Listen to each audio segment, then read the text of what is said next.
Hi, everybody. Welcome to my first screencast. Are you excited? I know I am.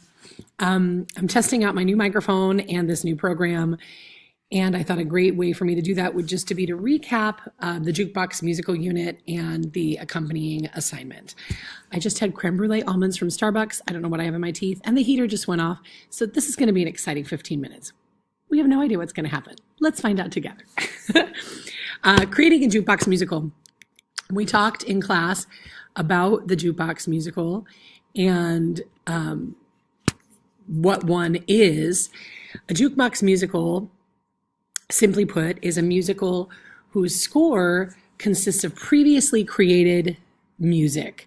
And that music can be from a certain genre, like country music or disco music, or from a certain era, maybe a decade, like the 80s or the 20s, or it could be from a certain type of performer, like all boy bands or all female pop artists.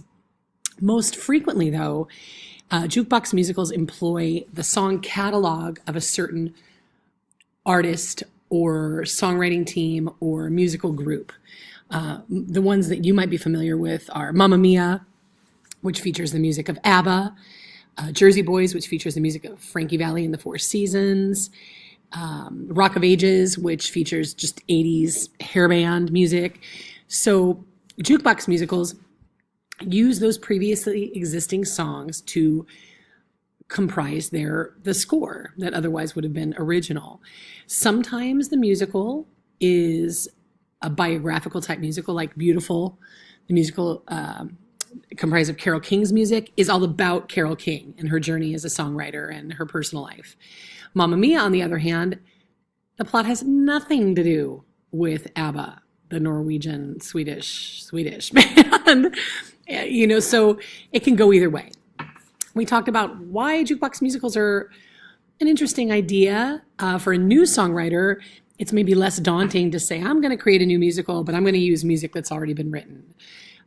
Certainly, even for the seasoned musical writer, it's a different undertaking to be using somebody else's songs that already exist. It doesn't mean they have to, that it's a freebie and there's no work to be done. Usually the arrangements are original, have to be recrafted to suit the characters the songs are associated with or the moments in the show. New arrangements are necessary, sometimes some tweaking of lyrics. So it's not that there isn't work to be done, but the songs do exist. So that's a time saver. There's also a built-in audience, built-in fan base. So from a production standpoint, producers like to hear that. We're going to be able to sell this show because people love ABBA or love Frankie Valli, or in the case of All Shook Up This Year, love Elvis. And that's what producers like to hear, cha-ching. So for our project, what I was asking you to do is imagine creating your own jukebox musical. I asked each of you, either alone or in teams, to come up with an artist or a group or a genre or an era that you think would be a perfect pairing with an original story to create your own jukebox musical.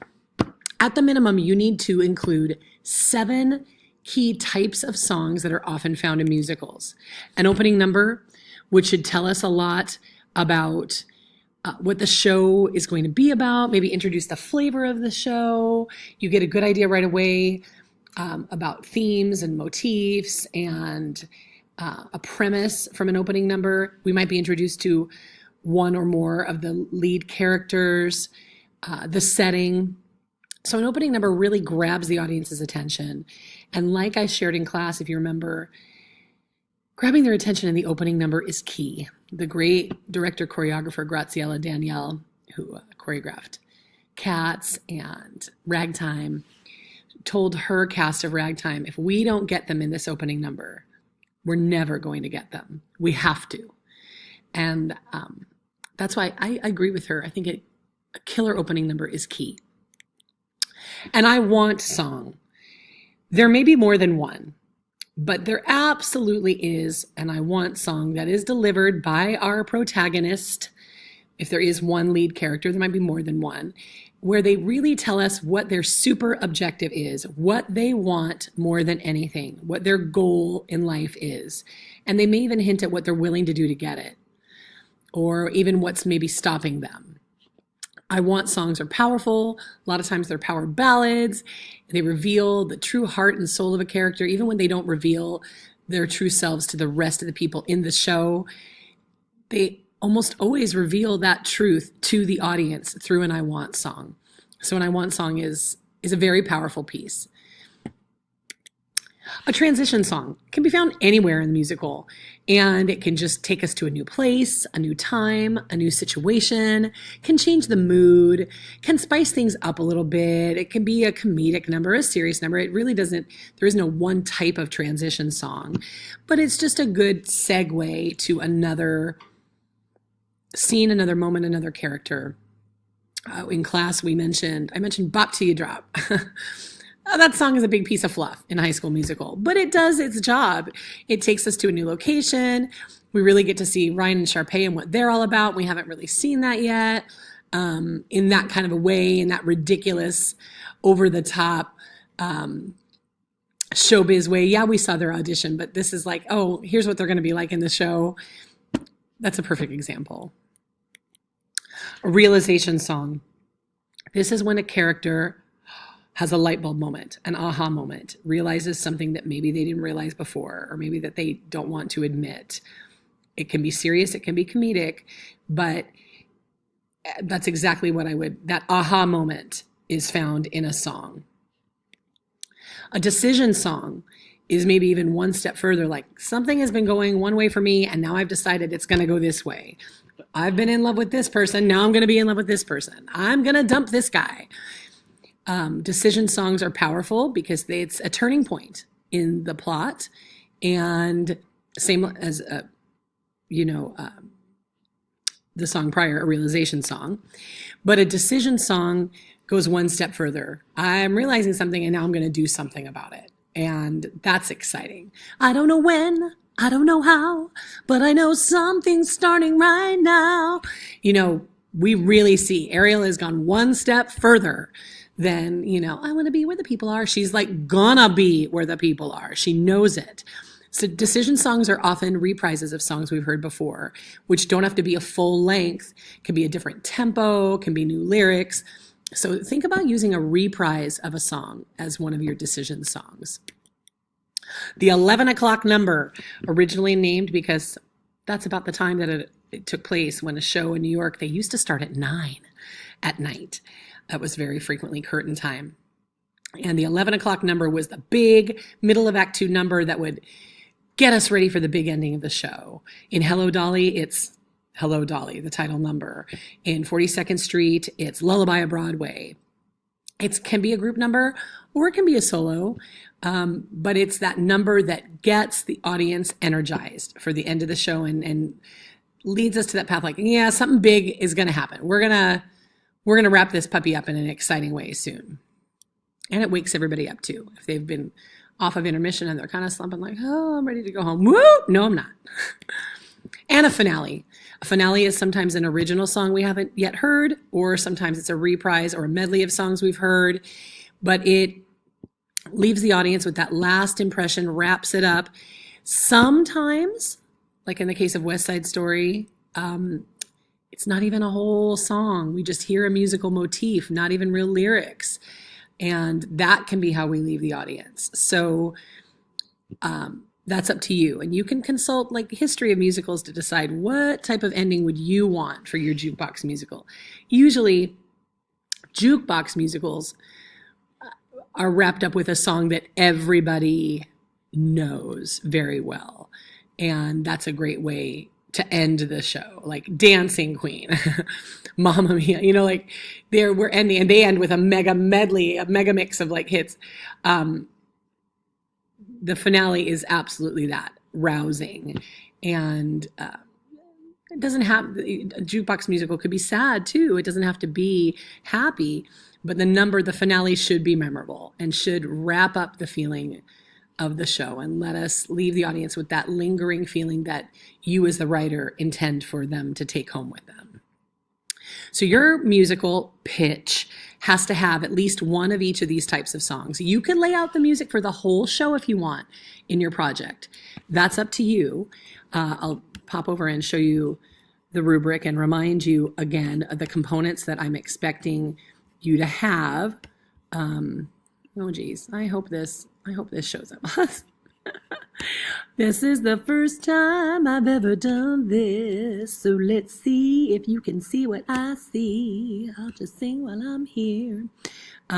Okay, so here's the rubric. Your use of class time, that means, did you use the time I gave you wisely? And I would love you to get all 10 of those points. A character breakdown should include the detailed description of at least 3 major characters. And when I say physical, emotional, social, you can tell us what they look like, what they're like. Are they grounded? Are they flighty? Are they insecure? Are they extroverted? Do they have a lot of friends? What's their family life and friend life like? Tell us a little bit about each one of them. A couple of sentences, at least 3 of the characters I'd like you to break down. A plot synopsis where we get to know the whole story that happens. A list of the musical numbers, including an indication or description of where they occur in the show and who performs them. These elements, characters, plot, musical numbers, can all be integrated if you want in a PowerPoint, or they can be laid out separately. That's entirely up to you how you want to lay it out. You could also include little sound or video bites of each of the songs to help lend the flavor of the show to the listeners, to all of us that you're pitching the idea to. A poster, I'm talking like a digital element. This doesn't have to be on a poster board, although it could, but create some. You could use a logo, pre-existing clip art or photos, album art, just text. It really doesn't matter. I just want it to be eye-catching, and you are going to tell me what the name of your show is, maybe what music it features, like the music of Love Story, an original musical featuring the songs of Taylor Swift. And then a tagline. We talked about taglines in class, but just like a catchy little phrase. Sometimes it references part of the story or one of the songs. I told you if I had written a tagline for Heart of Rock and Roll, the Huey Lewis musical, it would have said at the bottom, "Do you believe in love?" ? So I'm cheekily using a Huey Lewis in the News song title, "Do you believe in love?" So a fan would know that. I'm telling you, it's a love story you're going to see on stage, which would also appeal to all of us rom-com lovers. And it's short, it's memorable. So that's just an idea. You can come up with whatever you want. Then you're going to give a presentation to the class. You're going to tell us all about your musical. You can take turns in your group presenting different material. That's up to you how you do that. You'll have all of the media in the classroom at your disposal. You can airplay your slideshow. You can play your music embedded within the slideshow, or have one of your members play it off of an iPad or an iPhone or whatever. And then at the end, not part of the grading process, but I'm going to ask some questions about the show. I'm going to ask questions that I might have about the content or the storyline or the songs, not meant to trip you up, just really imagining myself as a producer. I'm going to ask you the questions that might come to mind, because I want to know if I'm going to invest in your idea, if I think I should pay you to finish writing the show and potentially put it up professionally on stage. And so I'll have some questions. And then the class, kind of like Shark Tank, we're going to vote. We're all going to say whether we would invest in your show or not, just to let you know. And I'll give you feedback, and I'll let you know for real what I think, from my limited background in that area. Well, limited, I wrote 2 full musicals, and they're being produced now. So I know what it was like. I know that constructive criticism I received from my mentors and peers was really valuable to me in the process. It was hard to hear sometimes, but it helped me make my musicals the best they could be. And that took years to do. So this is just a little taste of what it's like to even think about the creative process of creating a musical, and more specifically, a jukebox musical. I hope you've had fun with this project, the work that you've done so far, or if a future class is watching this, I hope you have fun with your upcoming project. And I hope the screencast was exciting, and it's been 14 minutes and 30 seconds. So I'm going to say goodbye. Thanks, everybody. Have a great day. Bye.